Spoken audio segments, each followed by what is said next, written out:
Hello there, I'm Dr. Powell. In today's video, we're going to go over a case that had presented itself with multiple challenges in planning and performing a hair transplant for this particular guy. So let's get right into it.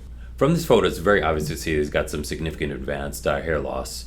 He's got almost complete loss in the frontal third of the scalp here. This little bit of tuft is hanging out for its dear life, and it's going to become a casualty of his male pattern baldness in no time. He does have some existing hair in this bridge here, causing some concavity to the shape of the head, and not really evident in this photo, but he also has a thinning in the vertex.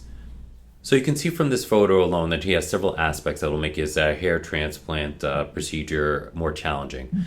Number one, you can see his very advanced stage baldness. He has no native hairs around here that will help give the illusion of density after a hair transplant. We're basically working with a clean and clear canvas, which creates a challenge to provide good density with a single pass. The number two challenge, which is not evident in this photo, is that he doesn't have a very great donor density. He has got low average donor density, which is not an ideal situation considering the amount of real estate on top of his head that needs to be covered. His hair characteristics pose a third challenge. Do you see how thin it is and wispy it looks? Well, that's because it is thin and wispy. His hair is very fine caliber and very straight. Hair characteristics do affect the final results of a hair transplant, and with this hair type, he would require a lot more grafts to give the illusion of density compared to somebody who has a coarser and curlier hair type.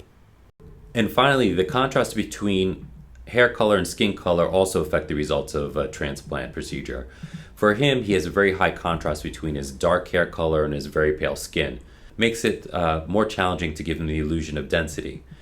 For him, tanner skin or lighter hair would give him the benefit of the illusion of more coverage. In the face of all these challenges, we had to be very strategic in how we utilized his limited donor. And since he still had this bridge connecting the two sides of the head, after discussion, the plan was to focus on the frontal third with as much density as his donor region would safely allow. But despite all these challenges, we were still able to help him achieve this dramatic transformation.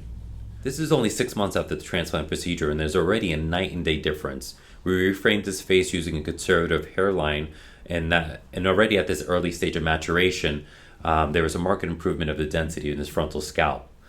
These grafts will continue to thicken and mature over the next several months, and this will add to the appearance of more density. We're able to close in that corner there, as you can see from these side views. This is a nice sneak peek at an early stage of development. I'm very excited to see how he looks as his hair transplant matures over time. Well, I hope you found this video very interesting. Please stay tuned for more videos in the future.